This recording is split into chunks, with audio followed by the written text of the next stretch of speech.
Hello everyone, FPL Raptor here and welcome back to another video on my YouTube channel. I have activated my wildcard for Game Week 7, so in today's video I'll go through my first draft and some of the players that I and you should be considering for Game Week 7 and beyond. If you do enjoy today's video, please do smash that like button, and if you're new around here, make sure to subscribe as well. But without further ado, let's jump into it.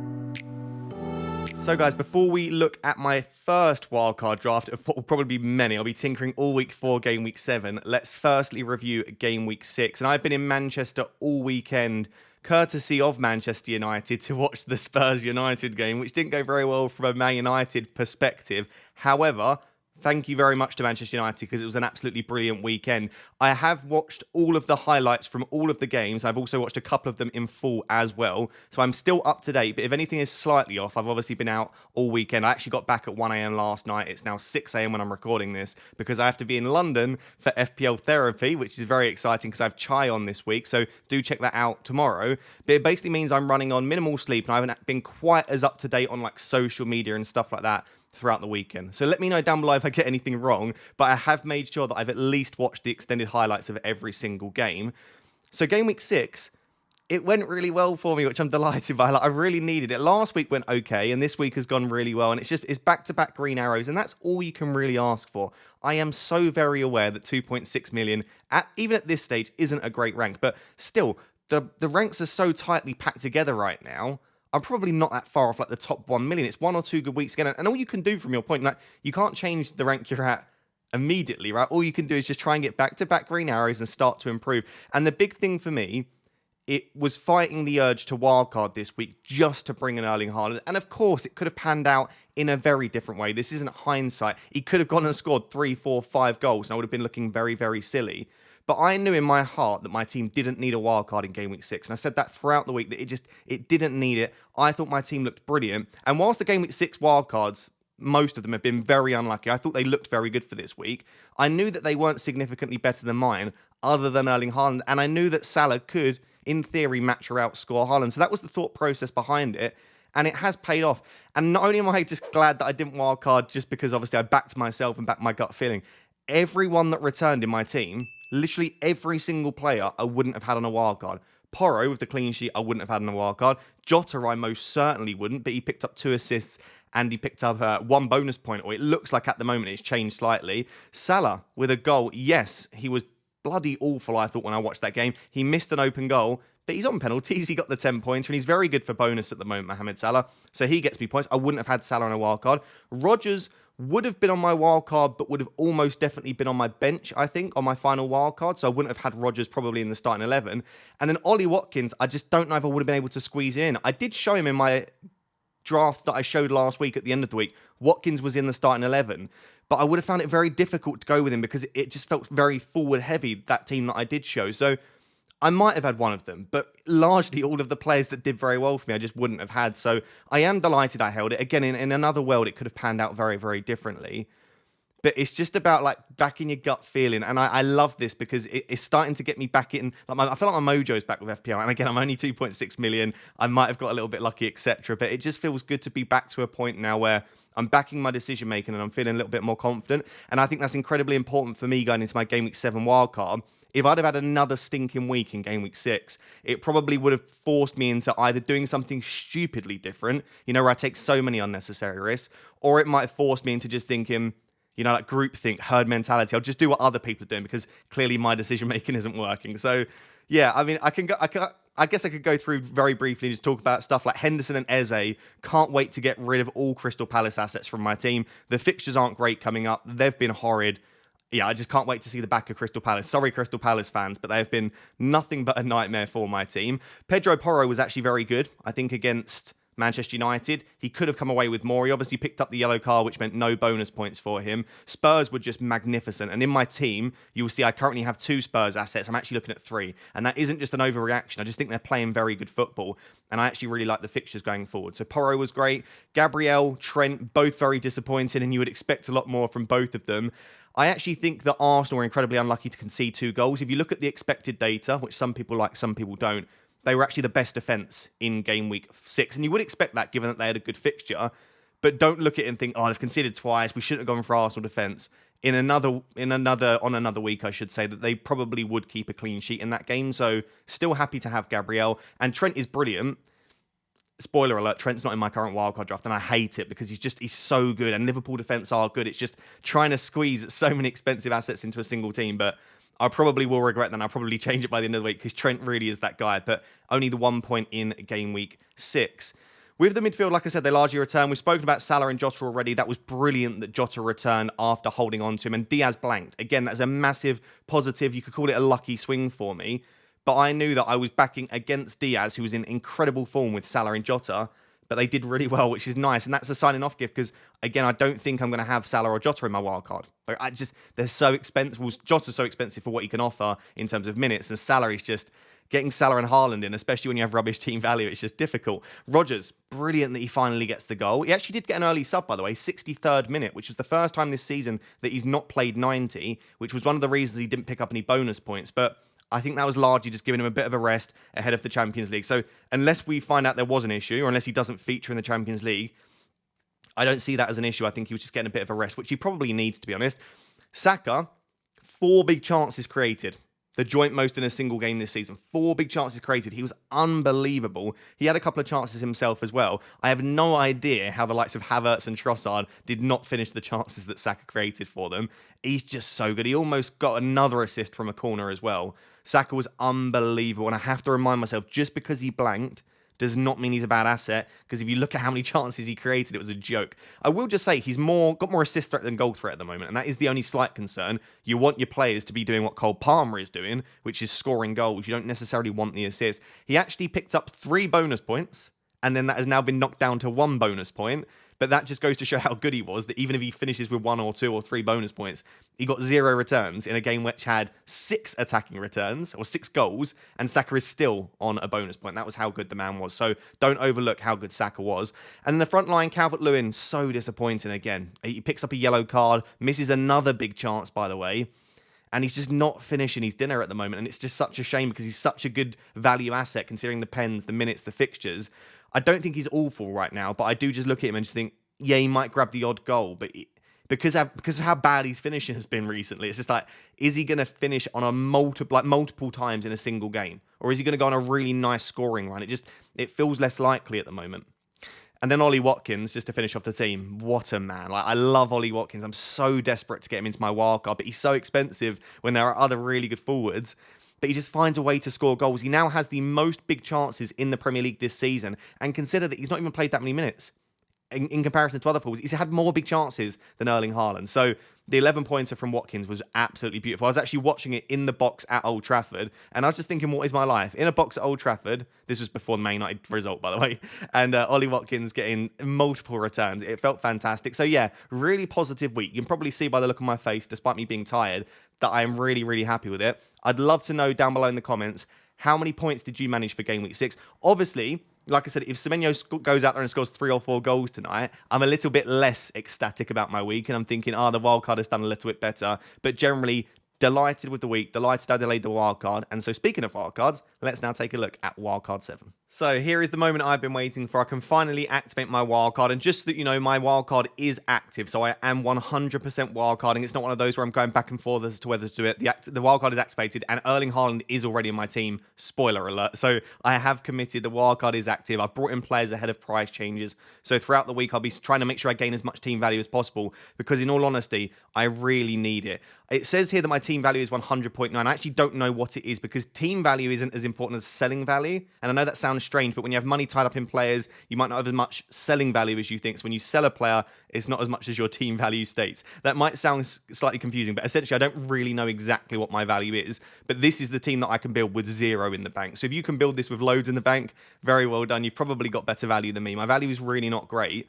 And that's because I didn't wildcard last week. And also I haven't owned Erling Haaland, so I've lost money on him. I haven't owned Mbeumo to this point. Like, there are lots of players that have gone up in price. And I've also lost value on the likes of Eberechi Eze as well. So yeah, it's not been a great season in terms of value, and that is really, really hindering me in terms of what I can build with this team. So that was a massive advantage of Game Week 6 wildcard. So whilst your wildcard might not have gone well in 6, you at least gained probably about 1 million on me, I would say. And that is a real issue when I'm building this team. So do bear that in mind, that when you look at it, you might be thinking, upgrade here, upgrade there. I've got 0 in the bank with this team. So do bear in mind that there would have to be sacrifices being made. And I just wanted to say, and I know this is a very obvious point, but it's impossible to build a wildcard that everyone watching this would like. There will be things that some of you absolutely despise, and hopefully there'll be some things that you really, really like. And honestly, I am yet to build a wildcard draft that I really, really like. So if even I don't like my wildcard draft, it's very likely that a lot of you won't. But please try to at least listen to the reasoning and explain why you would disagree and what else you would do with the team. But just to note that I'm not going to be able to please everyone with this wildcard draft. It's impossible because there's just so many good, expensive players that we want to squeeze in. And so, yeah, let's do it. And I just want to also caveat, this is the most knee-jerk of knee-jerky wildcards you've ever seen. There are some players in here that I probably wouldn't have even considered had they not done well in Game Week 6. And I have to bear in mind that I don't want to knee-jerk too hard. But also, I will just note that this was the benefit of a Game Week 7 wildcard, is that I could react to Game Week 6 and change things that I think Game Week 6 wildcarders might regret not having or not doing with their team, if that makes sense. Like, one of the advantages of going a week late is to do things like, cough, cough, Cole Palmer, who they might now regret not going with. So let's bring that all together and let's go through the team. Currently rated at 96% according to Fantasy Football Hub and predicted to get 71.3 points. That is my first time with over 70 predicted points in a long time. So in goal, I've currently got Flecken. I will be entirely honest, Flecken is my third or fourth choice goalkeeper. I'd like Raya, just money is an issue, right? And also, the fixtures do start to turn a little bit for Arsenal. So as good as they are defensively, and they'll keep clean sheets probably this week against Southampton, arguably they could even in the next few after that. It's just a price thing, right? I don't have unlimited budget. So for right now, I can't seem to squeeze Raya in. The goalkeeper that I actually genuinely want, and you're going to hate this, and I spoke about him last week and people hated it, is Jordan Pickford. I actually think Everton were a lot better with Branthwaite in the team. They still conceded, yes, but that was to a Gay goal. And outside of that, I don't think they conceded a lot of chances. I just think with the fixtures coming up for Everton, which are absolutely brilliant, Pickford will be a seriously good option. So I think Pickford is probably my ideal, but he's 4.8, whereas Flecken's 4.5. I'm really struggling with value. So at the moment, Flecken's in there. The other 4.5s that I could choose, Sells. I actually think I would prefer Sells. Fixtures-wise, I think they're slightly better for Brentford, but you don't really need to think about fixtures with a goalkeeper because you're going to own them for the long term. So fixtures-wise, yes for Flecken, but defensive-wise, I think Sells is a much better option in terms of clean sheet potential because Forest are just so good. But then Sells doesn't actually make that many saves because Forest don't concede that many shots, whereas Flecken concedes a whole load of shots and makes a lot of saves. So I'm trying to weigh it up in my mind, and I just think maybe just due to the amount of saves he makes, and actually due to Brentford being a slightly weaker defence, maybe Flecken is the standout 4.5. So again, I don't love this as a pick. I'd rather Raya and Pickford, but it just comes down to money at the moment, and I can only squeeze in a 4.5. So Flecken's in there. I don't have Valdemarson, which is a massive issue for me, because one of the benefits of Flecken is that he's got a backup 4 million goalkeeper.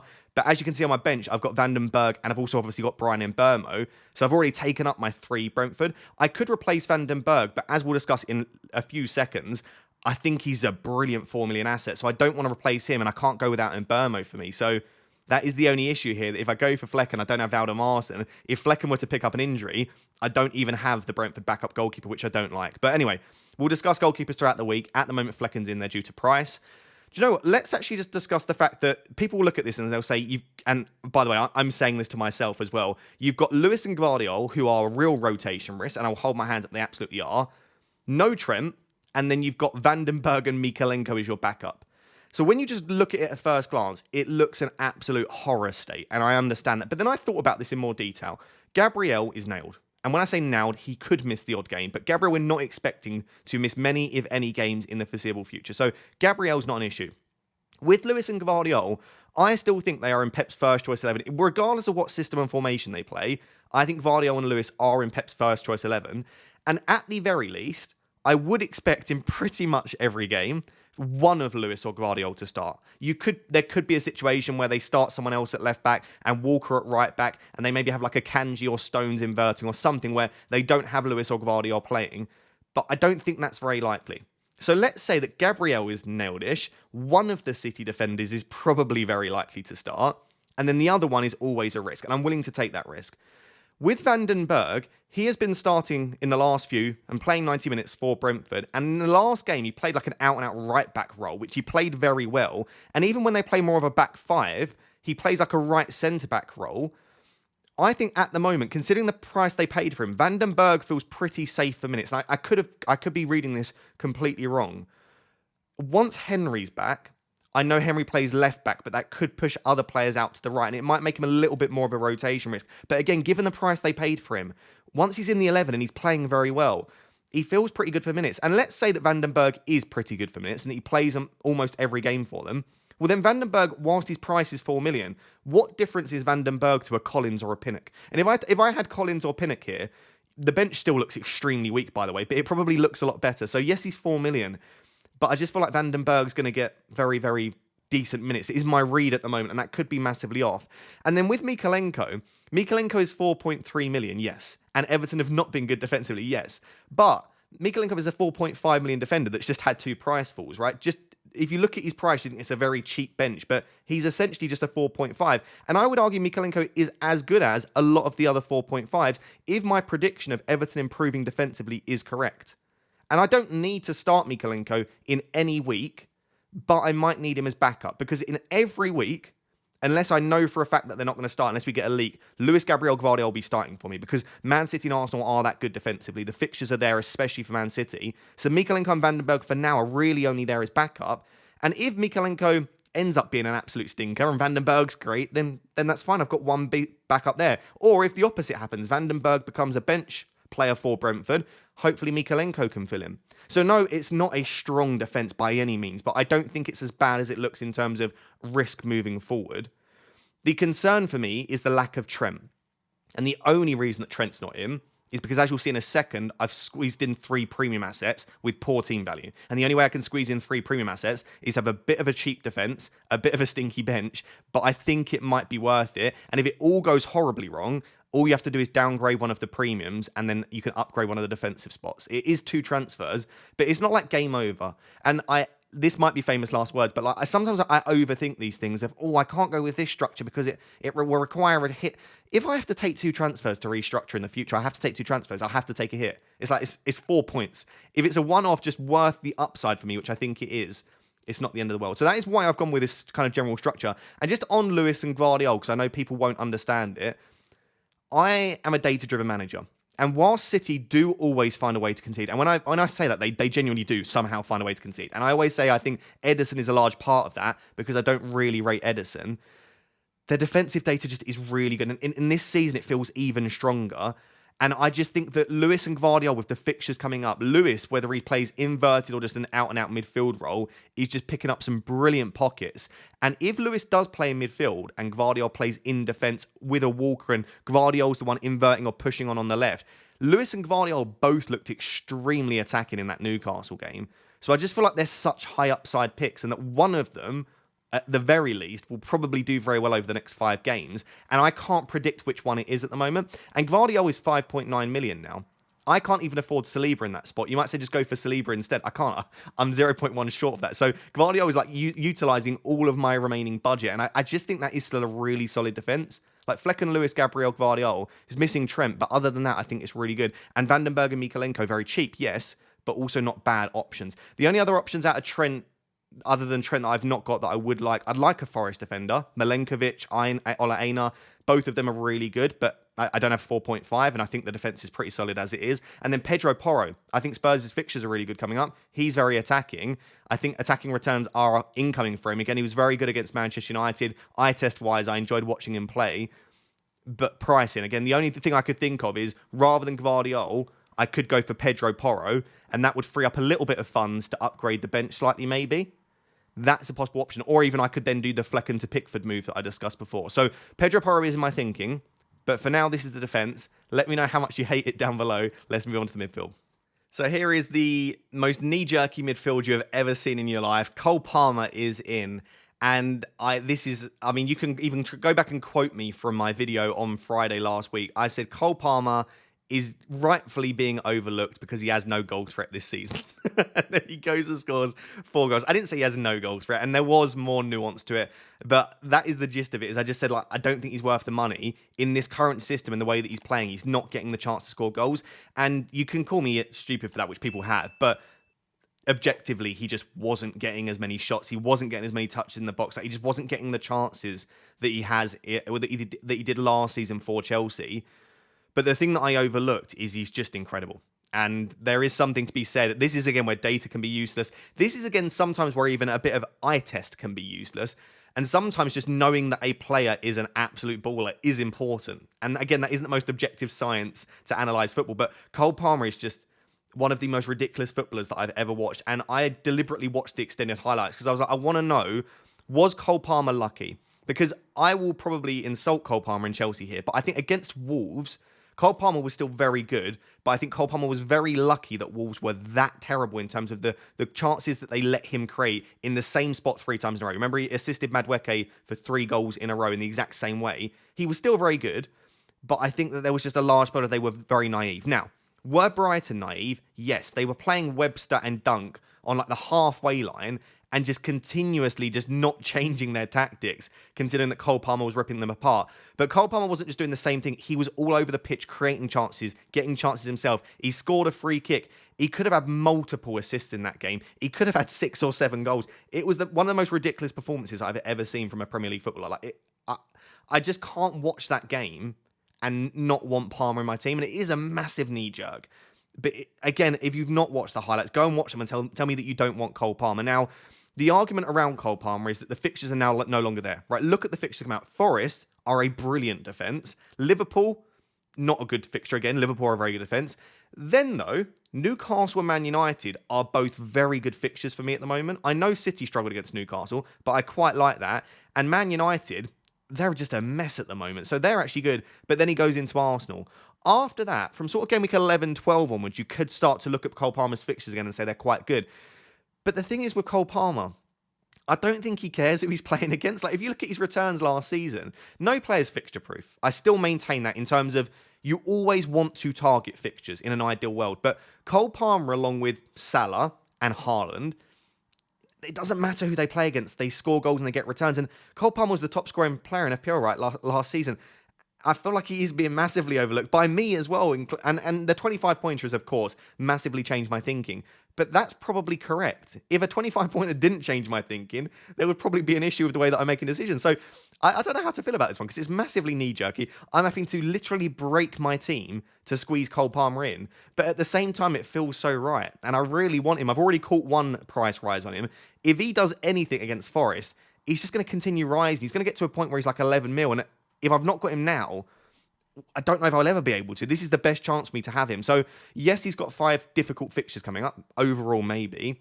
But I feel like he can do something in those fixtures. And then after that, because I'm not on a wild card in game week 12, I think from game week 12 onwards, people are going to be scrambling to try and squeeze Cole Palmer in. If I've already got him in place at a cheaper price, it doesn't feel bad. So I'm not saying Palmer will definitely be in there, but I'm kind of explaining why, yeah, I've knee-jerked a player in that only a few days ago I was like, oh, they've not got that much goal threat. Well, he clearly does, and I was wrong on that.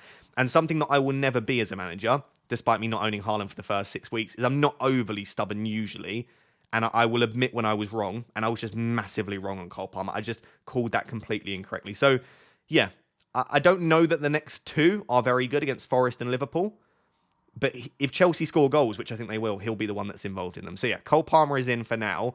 And then the other big decision for me is Bukayo Saka.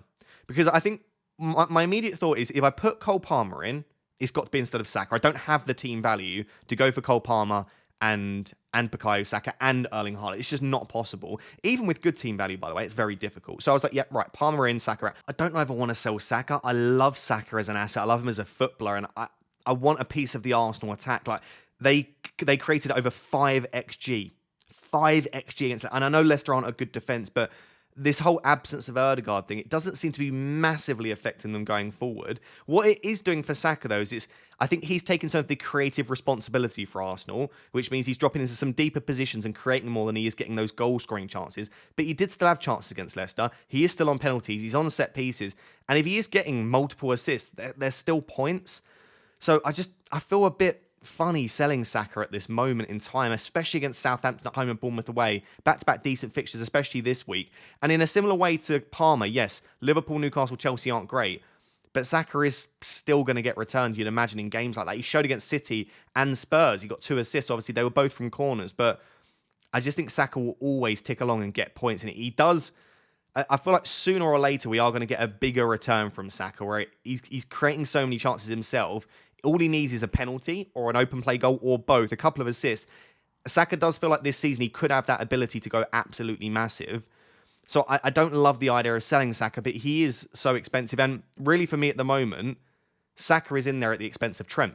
So I could go for Trent instead of Gvardiol, and I could downgrade Saka and then upgrade elsewhere the bench. So Saka really is, if I do want Palmer, the one that is making my entire bench so weak and meaning that I have to go without Trent. Or you could say it's Palmer, but if I want both, you have to make sacrifices somewhere. So I'd love to know if you would have both Palmer or Saka, if you would drop one. I think a lot of people have suggested, and I spoke to a couple of people about Wildcard 7, and they was like, definitely go for Palmer, and then just have Havertz instead of Saka. And that seems to be a popular thought process, is just have Havertz. And by the way, Havertz had over 2 XG.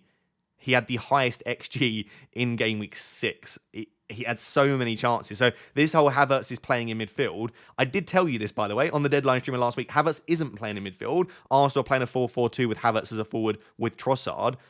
So Havertz is great, but I also like one of the other forwards slightly more. And I think that I still prefer Saka. I just think Saka is a better asset, despite him obviously being a couple million more. So I have gone back and forth on it, because I could drop to a 3-4-3 instead and go for Havertz rather than Saka, and then I have more funds. And that's probably something I should consider. But at the moment, I just really want Bukayo Saka, and I just can't bring myself to drop him as of right now. But let's see what happens throughout the week. So that's the situation there. Palmer and Saka are in. Regarding some of the other players, Bryan Mbeumo, I don't care that he's on the Game Week 6 wildcard template. He's just so good. Like, he really is. He's now scored in back-to-back games in the first minute. I do still think Brentford do not look anywhere near as good without Wissa. And by the way, they created or accumulated the second lowest XG in Game Week 6, Brentford. West Ham are not a good defence. So if Brentford are only accumulating the second, or they have the second worst XG accumulated in Game Week 6, it probably tells you that Brentford weren't particularly good in terms of the chances they were creating. So I don't think Mbeumo is anywhere near as good without Wissa. But even if you say Mbeumo is a 10 to 20% worse asset, he's still fantastic, because the minutes are a joke, the fixtures are brilliant, the penalties are good, the underlying data's there, he passes the eye test, his finishing ability I think has improved. Mbeumo is everything you want from an FPL asset and more, and he's not even that expensive. So Mbeumo's in there. So Mbeumo, Palmer, Saka. Rodgers is in there just for the price. And you will see at the moment, I've got, is it Chiwomi or Chiwome? I don't even know how you pronounce his name. A 4.5 forward on the bench, which I hate. But I thought about this. I was sat there on the train home from Manchester. If Rodgers was 6.5 million, I would still consider having him, and I would feel much more comfortable starting him every week. And you can let me know down below if you disagree with that. The only reason, and I mean the only reason I'm not comfortable starting Rodgers every week is because he's 5.1, 5.2 million. It just feels weird starting an asset at that price every week. So that is, if there's this psychological barrier for me in terms of it's just his price, then why not have him? Because he's got now 3 returns in 2 weeks. The underlying data isn't great, by the way, but it's still decent. Massively passed the eye test. Apart from in Game Week 6 when he'd already scored, the minutes have been superb. And the next 3 fixtures against United, Fulham, Bournemouth, I think they're pretty good. So I look at Rodgers and I just think it's only the price that's putting me off. Like, I was thinking I've got to have 8 attackers so that I don't have to play Rodgers every week. Why? Rodgers has been really decent. So he is in there. I do understand that if you look at my midfield in terms of fixtures, in Game Week 9, they do start to turn a little bit. In Game Week 10, like I've got Palmer, Saka, Rodgers. None of them have particularly great fixtures, but they're also not awful. I think I'm getting, again, blinded by the FDR official rating, because Palmer has Newcastle United. They're not bad fixtures for Palmer. Saka has Liverpool, Newcastle. The Newcastle one's not bad. And then Rodgers has Spurs. And I'm looking at that and thinking, I don't want that. Spurs are still conceding chances. So, yeah, anyway, I just think Rodgers is better than I'm giving him credit for. And it's the price that is putting me off having him as a regular starter. And then the 5th midfielder is Brennan Johnson. Again, massively knee-jerky. I actually want Kulusevski. I'll be honest. I want Kulusevski. But I DM'd 2 Spurs fans, one of which was James from Planet FPL. And if you know James, that man knows Spurs like nobody else. He's absolutely brilliant for Spurs. I just said to him, firstly, congratulations on the 3 points, because it was a great performance from Spurs. how are Kulusevski's minutes going to be moving forward? Because I watched that game at Old Trafford, and Kulusevski, for me, was comfortably the best player on the pitch. And when I say comfortably, I mean like leagues ahead of everyone else. He was unbelievable. As good as James Maddison was, by the way. He was probably the second. I thought Kulusevski... I don't even know who got man of the match. I've not watched the highlights for that game, because obviously I was there live. But for me, live, Kulusevski was unbelievable. And he played another 90 minutes. So I just said, is Kulusevski's minutes going to continue to be really good? Or do you think Johnson's minutes might improve? He said Kulusevski's minutes will continue to be really good. However, from an FPL perspective, Johnson is the one. And then when you look at the data agrees. Kulusevski's data is never good. He reminds me of Bernardo Silva. Every time I watch Bernardo Silva, I'm like, what a great player. And then you look at his data and it's terrible. And Kulusevski's data, even this season when he's been performing well, it's not bad, but it's just not particularly good. But his minutes are so good. Whereas Johnson, the minutes aren't quite as good. He tends to get early subs between sort of 60, 70. He's less nailed on to start every game. But from an FPL perspective, he just gets so many more chances to score goals. Johnson is £0.2 million more. So if I went for Kulusevski instead of Johnson, I'd have a little bit of wiggle room in terms of just money in the bank or to upgrade other positions.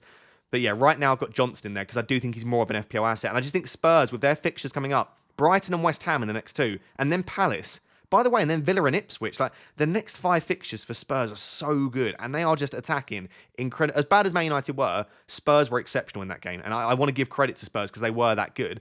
And yeah, Johnson and Kulusevski are really in my thinking, as is annoyingly James Maddison. Like I really want James Maddison. He was going to be my one pick. I thought in game week 6, I was like, I love that no one's going with Maddison because Maddison's going to be that guy for me. And I saw nothing in game week 6 which made me doubt Maddison as a player. It just comes back to wanting Palmer and Saka. Because I could do Saka down to Maddison, upgrade Gvardiol to Trent, have some money for the bench. Like I could do lots with it, but then I lose Bukayo Saka, so it's very difficult to try and do it. Other players that I've considered in midfield, because this section's far too long. Dwight McNeil, really good option for a cheap price. Johnson to McNeil would give me money, but I don't know that I want to start McNeil every week. I feel much more comfortable starting Johnson every week.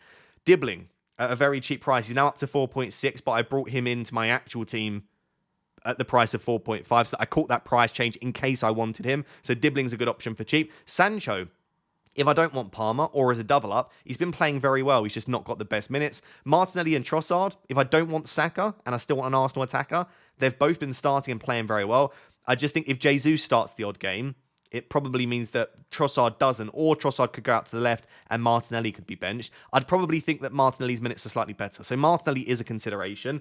Mohamed Salah isn't in here, as is Diaz. And by the way, as you can see now, there is no Liverpool in this team, which I'll discuss when we look at the team in its entirety. Massive issue. They're one of the best teams in the league, and I don't have any Liverpool. But it's just so difficult to try and squeeze them in. So no Salah, no Diaz. I spoke about Maddison and then Kulusevski. So yeah, that's the list. That's the midfield 5. I think it's extremely strong, as is the defence. And when we look at the forward line, it is as well. It's only really the bench and no Liverpool. But anyway, that's the midfield. Let's look at the 2 forwards. So guys, moving on to the 2 forwards, or I guess the 3 forwards, is Chouameni, Solanke and Haaland. Haaland is in. And this is a funny one, right? And I knew this would happen if he ever blanked and I brought him in. So when I say my comments have been bad and my DMs have been worse, I don't want sympathy, but read through some of my comments, by the way, especially on social media like TikTok and also YouTube Shorts. Less so on long form, but they've still been bad. So my comments have been bad. On Twitter, they've been awful. My DMs have been vile, right? And I have accepted that's part of it. If I want to create content, which I'm so grateful to be in this position, and I want to go different, and I made the choice to go different, I knew that if it didn't pay off, I would get battered. And I have been battered for the first 6 weeks going without Haaland. I then tweet out that I've wildcarded and brought in Haaland, and everyone's like, I can't believe you're going with Haaland after he's blanked. He's probably a sell now. And it's just cracking me up that he's blanked in one game and all of a sudden he's now not an essential option. And it's like, well, obviously he wasn't going to score 2 goals every single game, but that doesn't mean that Erling Haaland isn't worth having. Now, I did build a wildcard draft without Salah and without Haaland, and oh my good lord, it is incredible, right? If you go without the 2 most expensive players in the game, it's just wild, the draft that you can build. Obviously, you've got Palmer, you've got Saka, you can have Watkins in there, you can have Trent, you can have Gvardiol, you can have double Arsenal defence. It's just an unbelievable draft and squad depth, but I'm not going without Erling Haaland. I know firsthand how horrible it is, and that was with difficult fixtures. Well, not difficult per se, but not the easiest set of opening fixtures. Apart from the Ipswich game, I didn't look at any of them particularly and say they are brilliant opening fixtures. He's now going into Fulham, Wolves, Southampton, Bournemouth, Brighton. I just don't think I want to go without him, because the thing is, yes, if you spread the funds around, great, but captaincy is so critical in this game. We've seen throughout this season, like even a Captain Palmer last week, double 25 points, get 50 points from one player. Captaincy is everything. And if I think, which I do, Haaland is the best captain for all of the next 5 weeks, which I would say hands down is, there isn't a better captain in any of the next 5 weeks, why would I go without him? And the argument might be, well, you want to make up rank rush, your 2.6 million, which, by the way, isn't a bad rank necessarily. I'm not that far off where I want to be in terms of total points. Yeah, if I want to try and make up rank quickly and go against the herd, then going without Haaland is the way. But then you go on the flip side, if Haaland bags a hat-trick against Fulham, my captain blanks, well, then I'm back at like 4.5 mil. So it's also about protecting rank, you could say. But what I think is just ignore ownership. As much as you can, Haaland is probably the best captain for the next 5 weeks. I just don't want to go without him. So Haaland's in there. You can say it's going back on, like going against what I've been doing and being risk averse. It's none of that. It's just he's that good. And it's just time to accept that. So Haaland is finally in. And I can finally sleep easy in the evening, knowing that Haaland is in my team. It is at the expense of Saka, which I don't like. Salah. But Haaland, with those fixtures, you can't go without for me. So, along with Haaland, in this structure, I can afford one other forward. At the moment, I've gone for Solanke. I could downgrade Solanke and then have, like, Wood and Calvert-Lewin, rather than Solanke in a 4.5. I was really shocked. So, I was at Old Trafford watching the game, and I thought Solanke's movement and general play was very, very good. And Solanke had 3 big chances against Man United. He had 4 big chances, by the way, in game week 5. So he's now had 7 big chances in 2 weeks. And I thought he was unlucky not to come away with more. And I watched that game, especially considering he stayed on the pitch for the entire game as well, when all of the other players were coming off. And I just thought, there is not a single world in which I don't want to own Solanke. Or which I want to not own. I don't know what I'm doing there. Double negative. I want Solanke for this week and beyond. I thought there's no wildcard draft I could possibly build without him. And then I come onto social media and people are like, Solanke didn't play very well. Maybe it's because he missed chances. I just thought he was great. And I like Spurs, the way that they're firing at the moment in terms of attacking potential, again, with the fixtures, I like having Johnson and Solanke. I didn't think I'd want to double up on the Spurs attack, but here I am, and it feels pretty good. I just think that Solanke is going to get a hat full of goals and chances. And when I look at the way that the Brighton-Chelsea game went, I think Solanke, I'm assuming they're going to change something because Hertzler got that so wrong. But if they set up in a similar manner to how they did against Chelsea with Spurs, Brennan Johnson and Solanke are having a field day, as is probably Kulusevski and Son if he's available. Timo Werner, by the way, wasn't terrible, apart from missing a couple of chances. So, yeah, Solanke, for me, he's got to be in there. Like, Solanke's one of those, I would say, almost non-negotiable. Like, if I'm talking about players that have been in every wildcard draft that I've built so far, honestly, Gabriel, Mbeumo, Rodgers, Solanke, Haaland. Only those 5, really. Like, the others have been moving around quite a lot. Even like the Saka and Palmer spots, I'm still not sure where I want to go with that. So Solanke's going to be in there for me, basically. It's just about if I want to go for a cheap third forward, an expensive third forward. And in terms of other players that I'm considering, along with Haaland and Solanke, the first and the most important one that I really desperately want is Cunha. Cunha's got Brentford away this week. Brentford have not been defending overly well, although I do have Flecken in goal, which would be a bit of a clash. But then from game week 9 and beyond, the fixtures are really good. I think it's Brighton, Crystal Palace, Southampton for Wolves after that. And Wolves gone a really nice run of fixtures. And I actually think Wolves have been a little bit unlucky. Their opening fixtures have been so tough. And they've still got chances to score goals. And they still score goals themselves. So, I don't know. I just think Cunha on penalties, decent underlying data, good fixtures coming up, only 6.5 mil. I feel like Cunha is going to be a player that if I can get ahead of the curve with, I'll be very happy. So, I'd love to get Chiwomi up to Cunha. But the only way I can foresee myself being able to do that is shifting out one of Palmer or Saka at the moment. And I can't even do Saka to Havertz, because then that takes up my third forward spot for Cunha. So I'm finding it very difficult to squeeze Cunha in. Jackson still continues to do really well, along with Palmer. So Jackson is a consideration. I spoke about Havertz already. It wouldn't be in addition to Gabriel and Saka. I think the only way I would have Havertz if it was to try and save instead of Bukayo Saka. The one that I really want, if I was to have one more forward, it probably wouldn't be Cunha. It'd be Ollie Watkins, because I've had Watkins now for the last few weeks. He got me 11 points in game week 6. And the fixtures, again, aren't terrible for Villa coming up. He's just so expensive. Like, if I want Watkins, I have to drop one of Palmer or Saka. And to be honest, if I drop Palmer or Saka to Watkins, I know they're different positions, but it does free up a bit of funds as well to strengthen the rest of the squad. So I have built, and in fact, just before I made the graphics for this, I had a draft without Saka and with Watkins instead. So it was the same midfield 4, but it was Solanke, Haaland, Watkins, and it was Trent instead of Gvardiol. So could you let me know, if you're still watching at this point, by the way, with this rambly video, thank you so much. Do you prefer Trent and Watkins, or Saka and Gvardiol? Because I know it's not just that simple, but it kind of is. Like, I could just make that straight switch between those two. Saka, Watkins, Trent, Gvardiol. At the moment, I've got Saka and Gvardiol, but Trent Watkins is a nice combination for me. I just think that that's a lot of money then invested into the forward line, isn't it? Like Solanke, Haaland, Watkins is a very expensive front line. And I just wonder if I might regret not having more money invested into midfield, but maybe I won't. Let's see what happens. Anyway, Wood and Calvert-Lewin are the only other two players that I'm probably considering heavily at the moment, along with Delap, by the way. Basically a cheap forward. Like, can I find a way to bring in a cheap forward for Chiwomi, whatever it is, and sorry, I'm butchering his name and insulting him. Can I work out a way to bring in a cheap forward? That would be a good thing overall for my team, just to give me the 8th attacker. But there we go. I mean, what a rambly, strange video. But these are the players that I'm considering right now. I am absolutely sure this wildcard draft will change. I'm trying to not go different for the sake of it, because I did have a wildcard draft built where I had all manner of differentials. I had like Savio, Kulusevski, Johnson all in the midfield, and like the defense had some random players that I hadn't. And it was just like, Ross, stop trying to be different just for the sake of it. So I don't want to do that. So I feel like there's a nice balance here of like nailed-ish players where they're getting good minutes, good fixtures, some players that a lot of others would have, but also a few different players. They're like managing to squeeze in Palmer and Saka, having Johnson, having double. Again, you might not want this, but double City defense might be a nice one in there. Vandenberg, if he continues to do well, like there are a few differences here, but it is largely a very, it's not safe team as such, but not even a template. But I think it's not too silly, I guess. I'm not trying to take unnecessary risks with this team, basically. But anyway, I'm going to stop rambling. Let me know what you think of my Game Week 7 wildcard draft down below and what you would change with roughly the team value that I've got. So guys, there we have it. That is my first or current Game Week 7 wildcard draft. Do let me know what you think of it down below in the comments. And if you have enjoyed today's video, please do smash that like button and make sure to subscribe as well. Until next time, thank you very much for watching. Bye-bye.